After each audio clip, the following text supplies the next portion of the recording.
Hi, everybody. Welcome back to Seniors on the Move. I am so excited to be back. You remember my name, I hope. Karen McKenzie. We've got something really important and something that everyone seems to want to know about. We're going to talk about Alzheimer's disease today, and we've got a wonderful person that knows what she's talking about. So let me tell you a little bit about her. Julie, her name is Julie McMurray, right? Yes. She's a licensed mental health counselor receiving a Master of Arts in Counseling at Oakland University in Michigan. She is also a licensed social worker and certified dementia practitioner with 29 years working with individuals with Alzheimer's disease and their families. I can't believe it's been that long, Julie. She has worked in various settings, including nursing homes, assisted living, adult day health centers, and a community-based agency. Julie currently serves as a senior manager for the Central Mass Region and Community Outreach of the Alzheimer's Association. I want to read her title to make sure we get this straight today. She is the senior manager of the Central Regional Office of the Alzheimer's Association for Massachusetts and New Hampshire, both. So Massachusetts wasn't enough for you, right? She's a hard worker. She currently serves, again, as a senior manager for the Central Mass Region and Community Outreach of the Alzheimer's Association, both Massachusetts and New Hampshire. She's into educational programs for family caregivers, people with Alzheimer's, and manages volunteers. That is a lot to do in the Central Mass Region and oversees 13 community partnerships in Massachusetts that help to extend the reach of the Alzheimer's Association throughout Massachusetts through awareness and education. The education is really important. I believe November is Alzheimer's Awareness Month. Did I add everything in, Julie? Yes, it's National Alzheimer's Awareness Month as well as National Caregivers Month. Caregivers Month, too. All right. Very important. Can we start with some statistics, especially for Massachusetts, as far as numbers go? Absolutely. So I think it's really important to mention just some of the national statistics. The Alzheimer's Association puts out an update about statistics every March. So we know right now that 6 million Americans are living with Alzheimer's or some other type of dementia. We know that Alzheimer's is the 6th leading cause of death in the United States. Wow. Didn't know that. Yeah, and approximately 3.8 million Americans that are living with Alzheimer's are women. So women, the numbers of people living with Alzheimer's related to women are more significant than men. We also know that Black African Americans are more likely to develop Alzheimer's and dementia than whites, and about a third of them believe that discrimination would be a barrier to care. And just during the pandemic, the number of deaths related to COVID have increased by 16% for those people living that were diagnosed with COVID. So that's pretty significant. Is it because they're with other people in facilities? Because people that are over the age of 65 were the most vulnerable population to also get COVID, and certainly in nursing homes, they certainly did see the impact. Locally in Massachusetts, we know about 130,000 individuals are living with Alzheimer's or some form of dementia, and that then we estimate that about 281,000 caregivers are taking care of a spouse, a parent, a family member living with Alzheimer's or some form of dementia. Oh my gosh. Can you talk a little bit about treatments? Absolutely. Available treatments? So to give you a little bit of background, Alzheimer's was first identified by a German physician named Alois Alzheimer's in 1906. He was working with a young woman in her early 50s named Augusta, and he actually identified the plaques and tangles that are the hallmarks for Alzheimer's disease. You know, we move forward about 90 years, and the first treatment for the symptoms of Alzheimer's was FDA approved, and that was Aricept. Aricept, Aricept was followed by Exelon and Razodine, and they are all, they help to boost acetylcholine in the brain. Again, treating the symptoms, not going to modify the disease process. Then Namenda was FDA approved, and that helps to regulate glutamate in the brain. And so sometimes in the past, people have been on Aricept and Namenda, or Exelon and Namenda, because they help to boost two different messenger chemicals. Back in 2000, I want to say 14, Namzaric was developed, and that's a combination of Aricept and Namenda. So I think more importantly, right now, back in June, this June, the first disease-modifying medication was FDA approved, and that was Alzeimer. And that actually showed in clinical research that it decreased the amount of amyloid plaques, which again is the hallmark. So it's really brand new. There is some controversies and some challenges. Cost is a factor. So the Alzheimer's Association is really working with Biogen, the maker of that medication, as well as health systems and the Centers for Medicare and Medicaid to make sure that the medication is accessible to those people that are eligible to take the medication. So does this latest medication slow the progress as well as what? Could you explain a little bit more? Yeah, so it really helps to decrease the amount of beta amyloid, actually that causes the plaques, the amyloid plaques, and the goal is to slow the progression. So, which offers some hope for a lot of people that may be eligible for this treatment. I should also mention that there are 3 additional drugs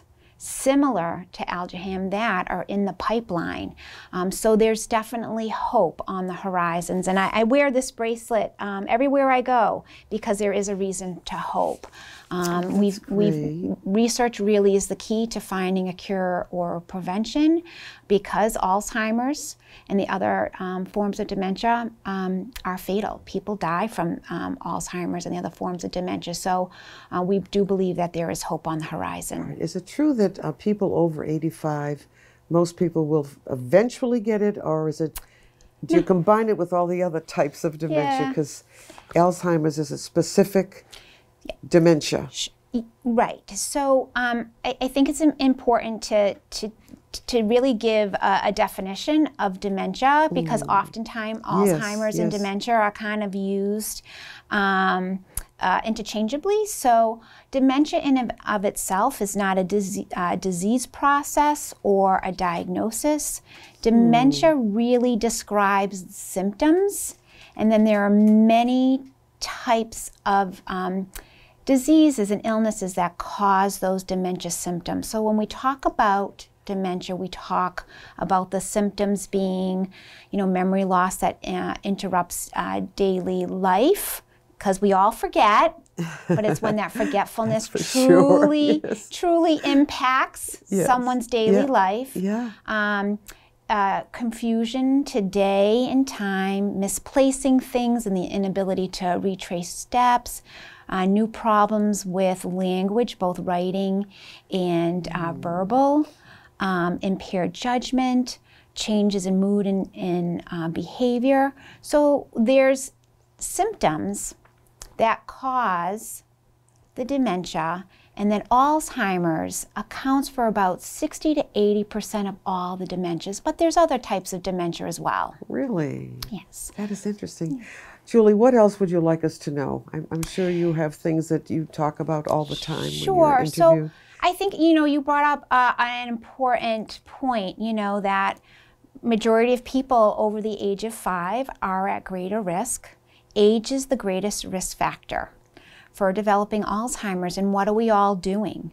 We are all living a lot longer than we That's ever true, have too. before. Yes, yes. So, 40 years ago, people didn't live well into their 70s, 80s, never mind their 90s. We have found cures, treatments, preventatives for illnesses that people otherwise would have passed away from. So age is the greatest risk factor. But dementia, Alzheimer's are not part of normal aging. And there's things certainly that we can do. And like I said, there's a lot of research going on, and I think one of the most significant studies going on right now is the U.S. Pointer study that looks at lifestyle. So looks at nutrition, health, diet, and so forth. Yes. Diet, nutrition. There's been studies done on the importance of cognitive stimulation and social engagement. But we also know that, anything that we do for our heart is really good for our brain. Yes, that's true too. So keeping our numbers in check is really important. Weight, sugars, blood pressure, cholesterol are really important. Yes. Early diagnosis. See, I think most people don't want to admit, don't want to go to the doctor and find out. So what do you do about that? Just educate them and tell them how important it is to find out? Yeah, so to get an early treatment? Sorry for interrupting. Yeah, no, absolutely. I think, I mentioned some of the warning signs. You did. And if anybody is noticing some changes in their memory or a loved one's memory, it's really important to have a conversation with their primary care physician. PCP, okay. Absolutely. To really, and hopefully what the primary care physician is going to do is to look at the person's medical history, family history, do some blood work.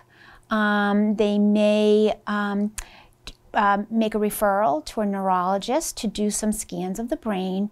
And really what the goal is to identify and determine what is causing the changes in the person's memory. And we know that with early diagnosis, a person can really take part in planning for their future, what it is that they want. If they no longer can drive, what will be the plan? They'll be able to address legal and financial issues, which is absolutely key. Putting a power of attorney in place. Yeah. Living will and that kind of thing. Do it while you are shopper and they can have those conversations with their family to really determine, do they want to stay at home and have care come in, or would they prefer going to a more like an assisted living, if they're able to. So early diagnosis, and we know treatments are more beneficial earlier on in the disease process. All right, now what about taking care of people with Alzheimer's? Home care. Give me the different types of treatment, of care. Sure. So certainly when you're caring for someone with Alzheimer's, we always say it's really important to take care of you as the caregiver. We will often see caregivers passing away or getting sick because they're taking such good care of their loved one with Alzheimer's, they're neglecting their own personal needs. So we really advocate for the caregiver to start, really accepting and reaching out to community resources. Certainly there's home care agencies that can provide in-home care, assisted living that also are residential, but they have staff that can provide cueing and prompting. And as the person progresses, they may need more care, like in a nursing home. I think what I would like to mention is that we have a helpline that is available all day, every day. It's 1-800-272-3900. That helpline really is the gateway to accessing all the community resources that are available. And you can call and speak to somebody any time of the day, 2 in the morning, 2 in the afternoon, and find out about community resources. And we can help educate the person who's calling on what to look for in a home care agency or a day program or an assisted living. So that helpline I really do think is a very valuable resource for families and really for anybody that has a question about Alzheimer's or another type of dementia. That's wonderful. What else would you like to tell us about Alzheimer's? Is there anything else that's new or hopeful? Yeah, I think you've given us some hope today, absolutely. for sure. I think that, you know, we are the Alzheimer's Association. We are the largest funder of research. We're the only behind the Chinese government and the United States government. We are involved in over 700 research trials in 39 countries. Wow. So there is a lot going on. Locally at UMass Medical Center, there is a study being done on gut health and brain health. And it was just in the news last week that Brigham and Women's Hospital, the Ann Romney Center, they've just started a very small study for the first nasal vaccine with a group of individuals that are between the ages of 60 and 85. And so there we are hopeful in that there's a lot of attention being done in the field of Alzheimer's and dementia research. Now, are these people, do they have early Alzheimer's or they haven't been diagnosed? Yeah, so the people, I believe, in the clinical trial for the nasal vaccine are in the early stages. Early stages. But we have one of our programs that we offer at the Alzheimer's Association nationally is called Trial Match, where we can connect people to clinical trials, depending upon where they are. And they're not always drug-based. Some are prevention studies or caregiver studies, lifestyle studies like exercise and nutrition.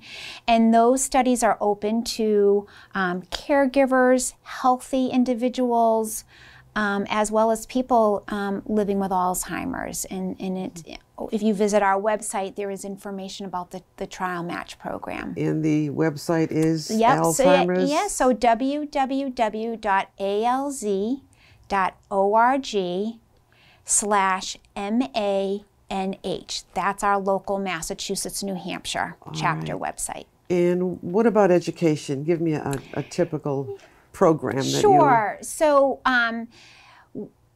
we also do a lot of education at the Alzheimer's Association. We really believe that education is, powerful. If you have the knowledge, you can make good decisions not only for yourself, but a loved one that you may be caring for or that you're concerned about. So right now, we still are offering virtual education programs due to COVID. But also we are slowly going back into the community. So we have education programs for a general audience. One is called the 10 Signs, and that really highlights the 10 warning signs and what to do if you notice those warning signs, how to communicate with your doctor, and what to expect during a diagnostic workup. And then we also talk about resources. We also have one called Understanding Alzheimer's and Dementia, as well as specific caregiver education programs, essential communication strategies, and it really highlights how to communicate with your loved one in all the stages of Alzheimer's, and how important it is to understand that it's not so much what that person is saying, it's how we're communicating, because part of the brain that remains relatively intact throughout the disease process is our amygdala, and that's where we feel. So if you feel, it's always about really connecting with where the person's at and being with them where they're at. But we have a variety of education programs that, again, we're offering virtually. as well as in the community. And if anyone visits our website, they can also view an educational program via our online library at any time of day or night, whatever is convenient for them. It's all there. The information is out there. You just have to do it. There's so many different avenues. Being a fitness person, can you tell us anything about the effects of exercise on the brain and how important that might be? Yeah, absolutely. For people, especially beginner, Sure. So actually one of our educational program is healthy living for our brain and body. And it's one of the things that we talk about is physical exercise. And again, I mentioned if you take good care of your heart, you're taking good care of your brain. And so any type of moderate exercise is very beneficial. So if you get your heart pumping through walking or cardio exercise, that is going to be sending blood to your brain, which really is quite beneficial. And so there has been some studies. As I mentioned, the U.S. Pointer study. There's sites throughout the United States. The local site and there's one in Providence, Rhode Island, where we talk about the benefits of exercise. And that study was really an offshoot from a study that was done in the Scandinavian countries. Then they looked at exercise and the benefits. The other thing that exercise does is not only does it help to pump blood and keep your heart pumping, but also if you're doing something for the first time, you're learning. And that if we learn something new, that is also very, very important. So if you're taking a Zumba class for the first time, you have to pay attention to the Zumba instructor to learn the steps. So not only is the exercise beneficial, but also the cognitive stimulation. And then the other piece is if you exercise in a group, you have the social interaction, which is absolutely key. So important. And the research has shown that if you don't use it, you do use it. That was very good, by the way. We have about 5 minutes left. I'd like to talk about the heredity factor. Can you tell me a little bit about that? So as I mentioned, age is the greatest risk factor, but there's also a genetic or family history link as well. But right now, family genetics history accounts for less than 5% of all diagnoses. And we have been able to identify genes that are associated with a greater risk of developing Alzheimer's. But having that gene doesn't guarantee you will develop Alzheimer's. It only increases your risk. So if your parent or a blood relative had Alzheimer's, I would say it's really important to take steps right now to really help to maintain your brain and do things that really important, isn't it, to be active? Yes, absolutely. Absolutely. And the other thing that you can do too is to decrease your risk is, avoid serious head injury. So wear your seatbelt. If you have kids or grandkids, have them wear helmets. If you ski, wear a helmet. Because we know that there is a correlation between head trauma and developing dementia. I wasn't aware of that. Julie, what would you like to leave with us today? So again, I'll just remind everybody that the helpline is accessible 24 hours a day, 7 days a week. You can be a caregiver. You could be concerned about yourself. You could be a professional. You can call and find out about all the resources. The Alzheimer's Association, our vision really is to create a world without Alzheimer's and all dementia. But until that time where we can say we have a cure, we want families to know that the Alzheimer's Association is there. You can call us. We'll let you know about support groups, not only for caregivers, but we have specialized support groups for people living with Alzheimer's, young onset Alzheimer's support groups, LGBTQ support groups, because really we want the individuals to connect with others that are maybe on a same journey with them. We also have a program called Alz Meetups, which are social engagement opportunities for people living in the early stages of Alzheimer's. Right now we're doing them virtually, but we also will be going back out to the community to do them as well. We meet at museums, Tower Hill Botanical Garden. We might meet at a coffee shop to have coffee. And those are really, really empowering for people to have an opportunity to meet other people. What about the memory cafes? Could you tell us a little bit, be a little more specific? Sure. So memory cafes are wonderful, and they are offered throughout Massachusetts, and they are opportunities for people that are living with Alzheimer's and their caregiver to go and have a social experience. And during COVID, a lot of them did move to the virtual format, but are able to now go back in person. So they might go on a field trip, or they might have entertainment. But again, I really believe the memory cafes really help to provide an opportunity for people to connect and really complement the Alz meetups that we do at the Alzheimer's Association. Right now, the memory cafes, they are overseen by Jewish Family and Children's Services out of Waltham, and they have a full directory of where you can find a local memory cafe. That's wonderful. How about our senior centers? Can we find them there at the senior centers usually? Yes. So oftentimes memory cafes are held at a local senior center. They could be held at a library, at a church, at a museum. You know, but you can certainly reach out. You can call the helpline to find out about memory cafes, but also visit the Jewish Children Family Services website. So there's really a lot you can do, folks. And Julie, you've brought a wonderful message. This should make people feel better, whether they're in doubt or they're dealing with it. Is there anything you want to end with? I just really want to appreciate this opportunity to offer this program today.